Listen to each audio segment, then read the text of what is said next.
folën për prindër që duhet flasin, por ka dhe prindër që janë për burg. Dhe është e tmerrshme pjesa tek traumat e fëmijërisë. Se kush do të mbrojë ty përveç nëse nuk të mbrojë prindrit e tu. Nuk e di, Kjo nuk e është di. akoma më e rëndë. Jola, pseudonimi, abuzuar nga të dy prindrit. Sot është 35 vjeç dhe tani ka kuptuar se çfarë dëmi të madh, më pëlqeu fjala tani ka kuptuar, se ka shumë që se kuptojnë duket kështu si. Nuk e kuptojnë, në vërtet. Po, çfarë dëmi ka bërë dhuna psikike dhe fizike të dy prindërve të saj. Dhe sot thot nuk kam dashuri për ta. Dy prindër që kujdeseshin vetëm për imazhin, që të jemi mirë përpara botës dhe që të kemi lek. Të jeni në rregull, të esni ju të bëni punë që edhe shkolla që të bëni lek. Jola? Po, përshëndetje. Përshëndetje zemër. Sot e filluam me një histori të rëndë, edhe ku kishte të bënte edhe marrëdhënie me prindrit. Tani do të kalojmë në një histori tjetër që është po ashtu e rëndë. Është abuzim dhe nuk është një abuzim. Nuk po flasim vetëm që të gjuajnë një shpull nga nervat ndonjëherë. Babai thotë ecër dreqë dhe ta fut me shpull, por është i përditshëm dhe është në unison me maman. Jam të dy bashkë. Kjo është akoma kundër fëmijëve. Ti Jola je rritur në një familje me sa fëmijë? 3 fëmijë, unë dhe 2 vëllezër. Ti ishe e vogla e madhja? Unë jam e madhja, vëllezërit më të vegjël, por fillimisht dua të them si kam ndjekur gjitha këto episodet e programit edhe e kam gjetur veten në çdo program, sepse problemi është se kur fillon jeta me një fëmijëri të tillë, kur rritesh me dhunë fizike, psikologjike, mungesa e dashurisë, mungesa e vëmendjes, pastaj dieta dhe vazhdimi, edhe nuk është se do i kesh pastaj të lehtë edhe me pjesën e marrëdhënieve me njerëz të tjerë, marrëdhëniet me punë, shkollë, domethënë pasojat i shikon më vonë. Dhuna ka qenë nga të dy ka qenë, por e çuditshme është sepse nuk i urreja në atë moshën adoleshencës, por më shumë urreja mamin. Kisha një urrëtie shumë, nuk e di. Çfarë bënte mami? Specifikisht, sepse është pyetja mamit dhe është ta flasim pak pse urreje mamin më shumë. Po çfarë bënte mami specifikisht që e urreja? Unë nuk kam folur asnjëherë, të me thënë, të dy ato as nuk din asnjë gjë në lidhje me jetën time, për asnjë lloj ndjenje, pse ishte turp të flisje për ndjenja. Madje edhe kur ushtronin dhunë, pastaj ishte edhe turp edhe çaje, nuk kishte mundësi të çaje në sy të prindërve.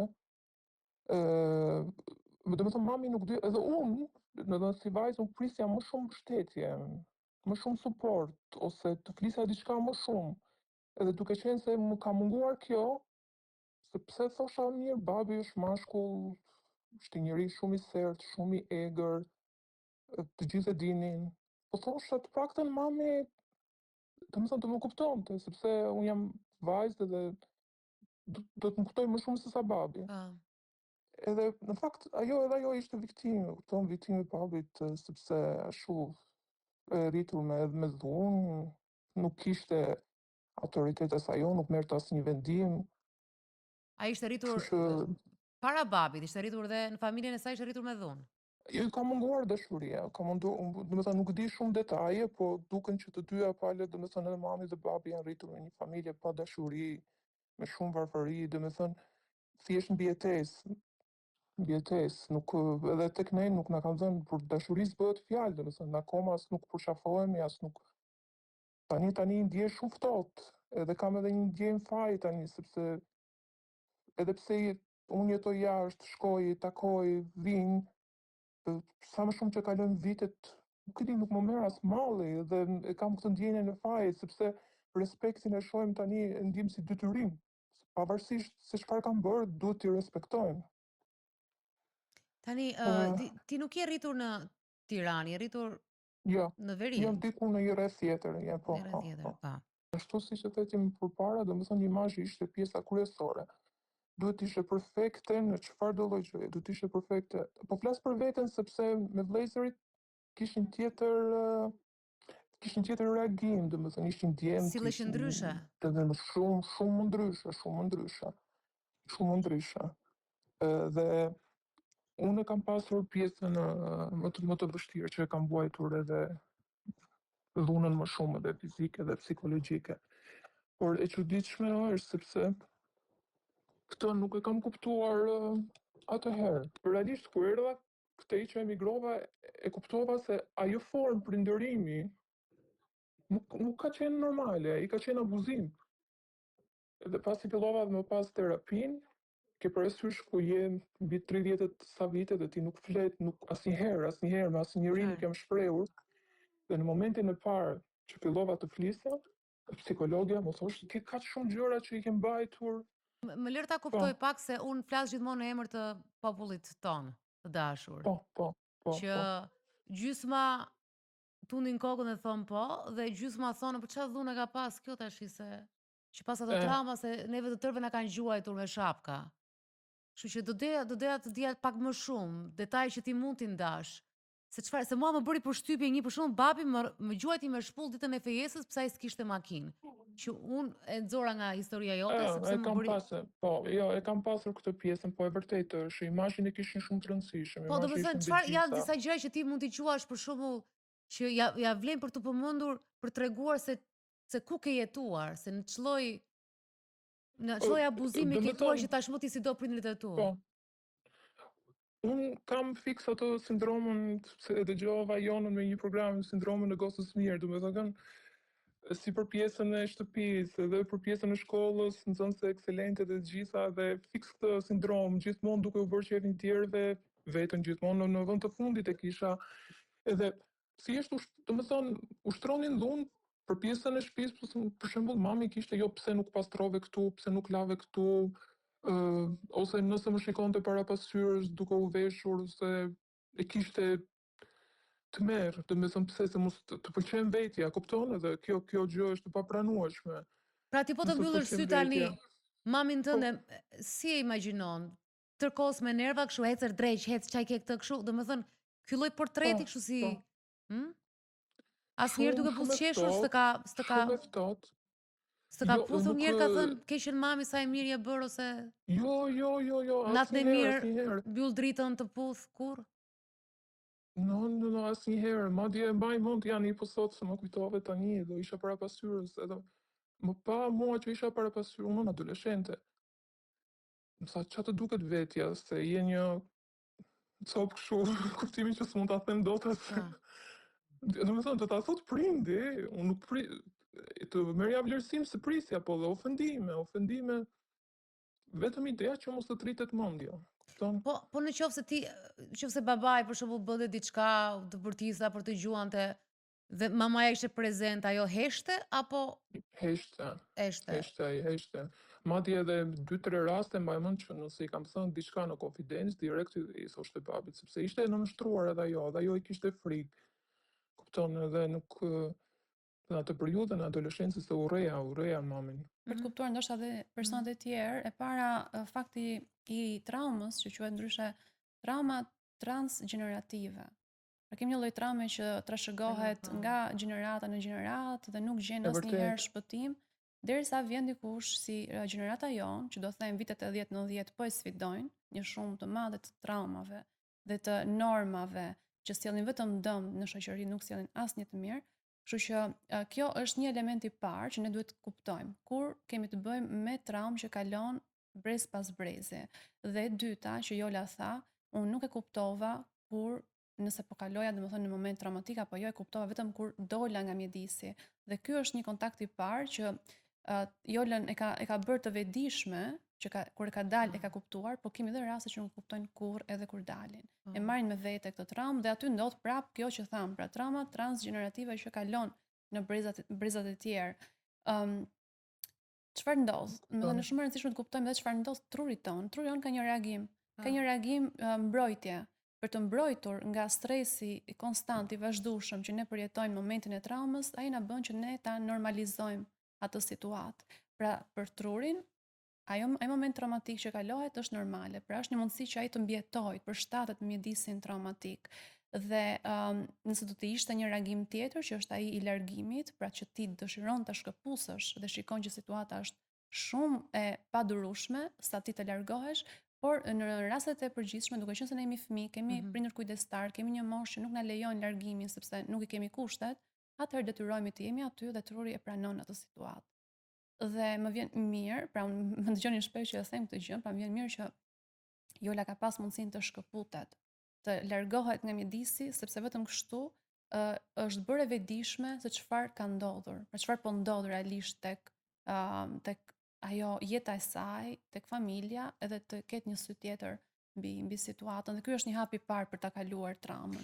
Juna, përveç fakti që erdhe jashtë edhe kuptove duke lexuar, duke parë, kuptove që kishe kaluar goxha traumë në familjen tënde.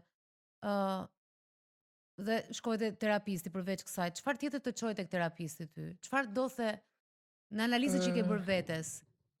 Janë shumë, ka ndodhur shumë gjëra. Kupton se edhe në këtë moshë ka ndodhur shumë gjëra dhe kam kaluar gjitha fasat të depresionit, të ankthit, të shokut, atak panik nuk kam kaluar. Po unë që e vogël lexoja shumë, unë leximin e kam pasur kështu si arratisje, domethënë lexoja natën sepse na shikonte mami me libra ditën, do thoshte ç'ta bëni, ku mbje koha, kupton? Dhe në momentin që emigrova, domethënë largova nga Shqipëria, viti i parë unë ndjeva shumë e lehtësuar. Domethënë sikur njoha njerëz shumë të mirë, shumë empati, ke parasysh njerëzillëk që domethënë donin të më njihnin, më vlerësonin, më respektonin. Edhe më bënte përshtypje, madje më ofronin edhe ndihmë. Edhe thosha, si ka mundësi, pse? Domethënë sepse nuk po çfarë interesi kanë, kupton se nuk kisha mësuar kështu. Po në fakt kështu funksiononte. Domethënë kështu do të ishte. Dhe unë bëra parë që përballesha me njerëzillëk, në fakt me njerëz të mirë që më respektonin, vlerësonin, sepse duke qenë se më ka munguar kjo dashuria, vëmendja, shumë shpesh herë jam ndier e manipuluar, e përdorur. Dhe vajzat e mira nuk vën kufit. Nuk din të vën kufit. E vërtet dhe për këtë gjëja që më vriste më shumë se kisha shumë ndjen faj edhe turpi. Edhe kjo më vriste më shumë. Edhe më thej sepse e mor iniciativën, më duket për terapinë apo si. Kjo ishte pyetja. Çfarë shenja shpejt e vetja, Kur bëhesh prind vet, edhe duke qenë se kam lexuar edhe shumë, unë shikoja që ishte diçka që nuk shkonte me mua. Edhe në format e reagimit që kisha me fëmijët, me vajzën, me djemtë, domethënë nuk e kontrolloja veten, edhe kuptoja që kisha shumë kështu flashback ose gjëra nga e kaluara që më vinin nga fëmijëria. Më falni, ç'kuptim bësh agresive me fëmijët? Nuk kisha durim, po edhe agresive, shpesh herë, edhe ndonjëherë më dukej sikur po bëja si mami, e kupton, edhe nuk më pëlqente sepse unë kam urryer për këtë pjesë. Dhe madje një ditë edhe mësoj shumë edhe nga fëmijët. Edhe më thot goca 7 vjeçe, më tha, "Okej, tha, nëna ka qenë e egër, tha, ka bërtitur ty, tha, ti po mbërtet mua, tha, edhe unë të bëhem si ti tani, edhe unë të filloj të përtas, tha, se kështu si ti do bëhem edhe unë." Thash, ishte kështu përballje, domethënë. Duhet të bëj diçka që ta ndërpres këtë zinxhir, nuk është formë prindërimi ajo. Pa, ndihmon prindërimi në ndërgjegjësimin apo jo? Patjetër, i ka përballur. Prandaj ky është momenti magjik, do thoja unë gjithë në çështjen e deri tani, që të ka përballur vërtet me momentin e shkundjes, që çfarë po bëj. Edhe kjo të jep një lloj kthese për ta ndryshuar. Nuk e di atë ka ndikuar ty. Më ka ndikuar shumë dhe një nga simptomat e tjera, një nga arsyet e tjera është se duke qenë se kam qenë gjithmonë, duhet isha perfekte në çdo gjë, të punoja, gjithmonë kualifikime, trajnime, edhe kur erdha dhe këtej që emigrova para 7 vitesh, vazhdoja me kurse, trajnime, ndërkohë që kisha edhe këto simptomat e depresionit, edhe ishte një periudhë që ndoshta u mbush edhe kupa, sepse nuk po e trajtoja veten mirë, domethënë ndoshta kishte ardhur momenti që unë të punoja se nëse nuk punon me këto gjithë të trauma, se është pjesa e stresit post-trauma që duhet e kuptoja që kisha të nevojshme, sepse kisha probleme edhe me nuk flija dot, nuk flija, po flija më shumë se sa duhet. Edhe zgjohesha shumë e lodhur, duke parë ëndra të frikshme. Edhe pjesa e shëndetit që shtova shumë në peshë, se dhe kjo është një nga simptomat. Jola, unë do të them edhe diçka që shoqëron zakonisht persona që kalojnë traumën, nuk e di nëse ka ndodhur kjo edhe në rastin tënd. Pra, thellë brenda vetes ti mund të kesh menduar që ti nuk e meriton, atë mirësjelljen e parë që njerëzit kanë dhënë, je ndier sikur të është dukur e çuditshme dhe ke menduar pikërisht këtë që ti nuk e meriton. Është edhe kjo, por arsyeja më kryesore është që unë doja të hiqja këtë ndjenjen e fajit edhe të turpit. Faj ndaj çfarë kishe? Ndaj vetes apo ndaj prindërve? Sepse ato që tha dhe Dalina, do me thonë që nuk kam ditur të vë kufi, boundaries, nuk kam ditur të them jo. Në lidhje me çfarë do lloj marrëdhënie, do me thonë shumë herë jam përdorur, shumë herë. Edhe do me thonë më vjen inat pse isha kaq e dobët, sepse nuk e kam bërë jetën, unë nuk kam shijuar as fëmijërinë, as adoleshencën. Do të tjerët kanë vendosur për jetën time, ndërkohë që vetëm një jetë kemi tani unë. Pra ti fajson veten? Më vret kjo pjesa. Që ta kuptojmë. Fajson veten? Po? Me fajsoja, por mendimin e terapistës. Po, ta kuptojmë pak më mirë. E fajsoje veten në raport me prindrit, pra se ti nuk ishe rebele kundrejt tyre apo të bëje diçka ndryshe? Po, në raport me prindrit, por edhe në raport me njerëz të tjerë. Pra po thua edhe mbas. Përveç pjesës familjes. Po, edhe mbas. Por për momentin tani jemi në një gjendje shumë stabile.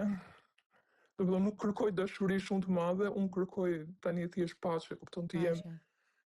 Po, kaq dua për momentin edhe e kam edhe këtë pjesën tjetër, edhe këtë dua ta ndryshoj, nuk e di si quhet kjo duguri hipervigjilenca.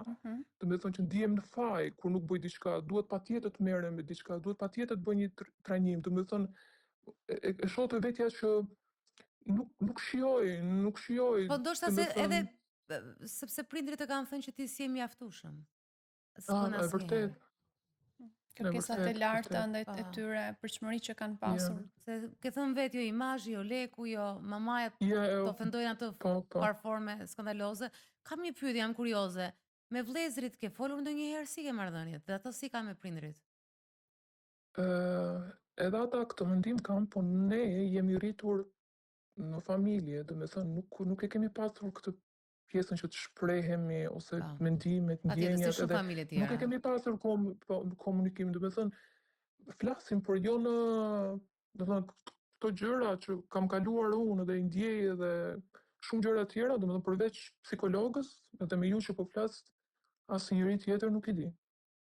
Po, se është dhe ndjenja Edhe shumë detaje tjera tani se është të fort keni dhe ndjenjën e atë turpi ndaj botës, siç e ke thënë dhe vetë, që imazhin e kishin të rëndësishëm, kështu që edhe tek ty ajo patjetër që është instaluar pak. Po shumë. Pra ti ke qenë, si thua, e vetme kundër prindërve, sepse dhe vëllezërit nuk është se okej, të duan ty dhe e kuptojnë, por nuk i ke pasur në betejë asnjëherë.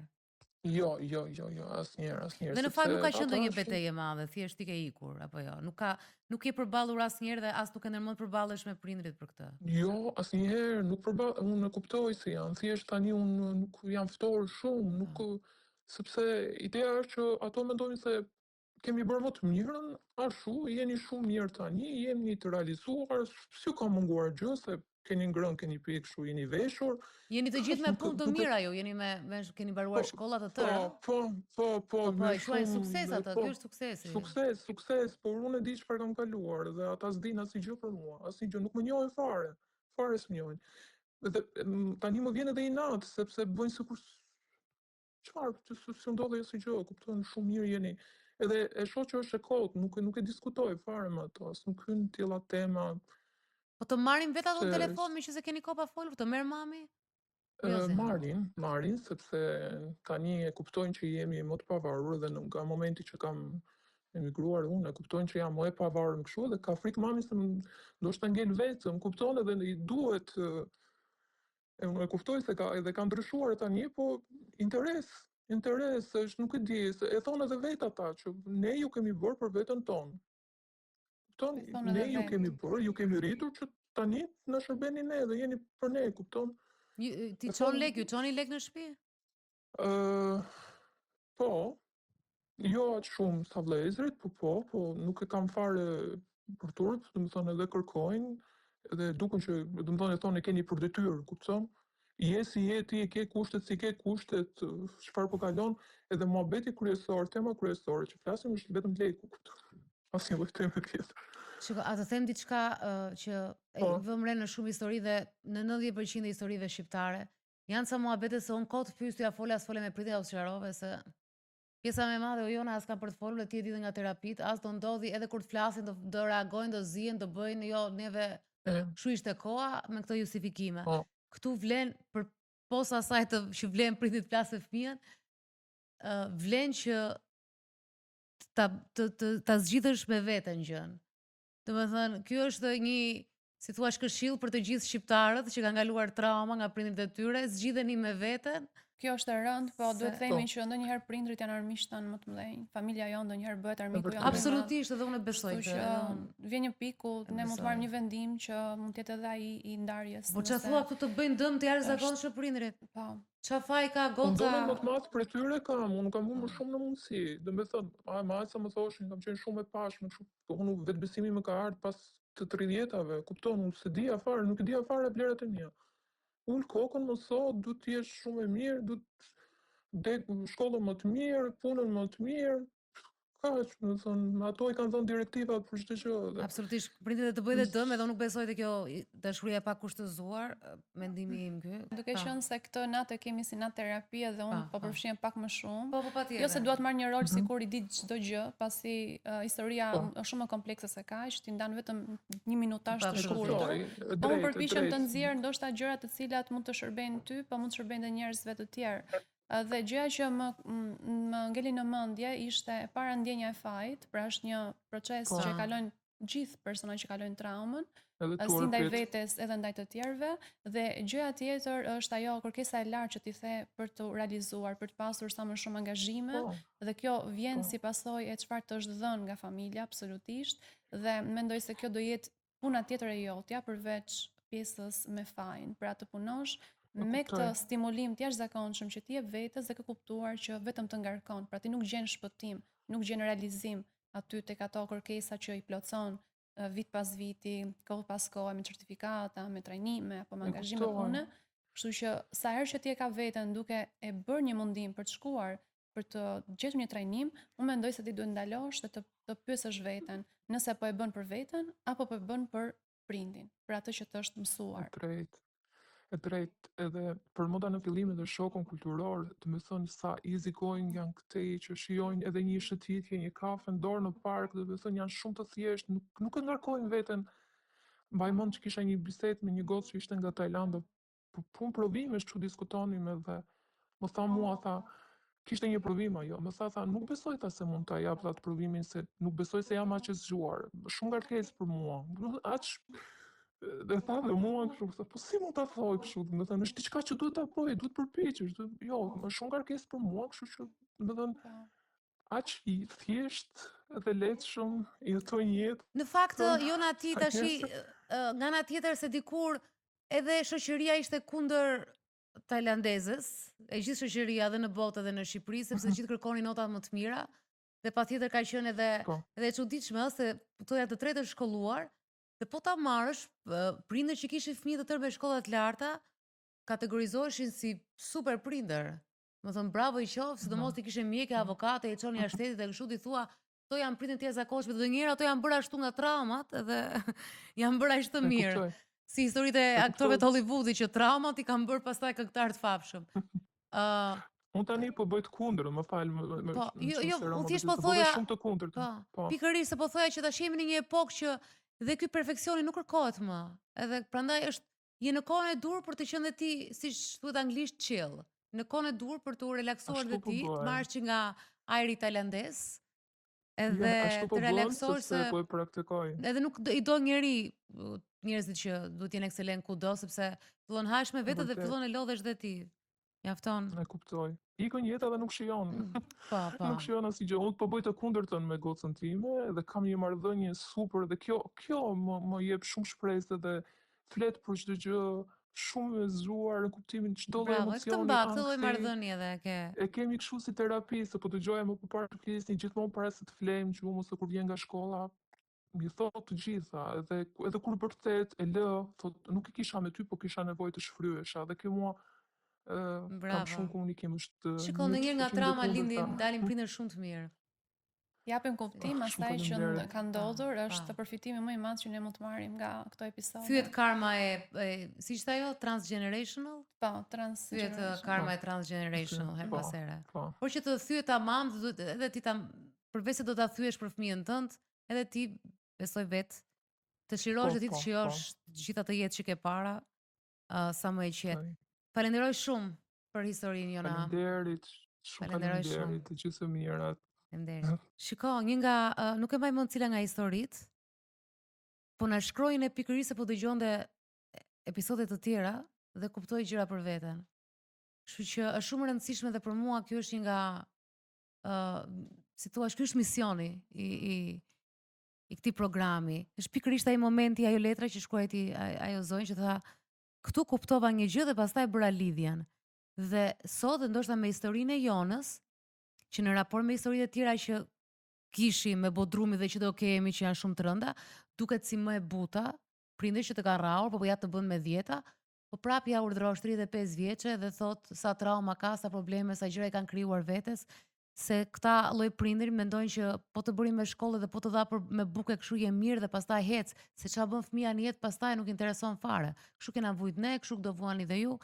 Më thënë kështu që është e rëndësishme që këtë lloj histori ta kuptojnë edhe të tjerë. Në fakt mendoj se kjo është gjëja më me vlerë që do dali nga episodi në episod, që të ndikoj njerëzit e tjerë, dhe patjetër faleminderit rasteve që vinë dhe flasin rrëfin, sepse përmes tyre dhe sidomos se kjo nuk është histori, është shumë e zakonshme. Tani ajo lloj ofendimi mamas nuk e di sa e zakonshme është, ndoshta është e ke dëgjuar mama të ftohta, mama narcisiste. Narcisiste po.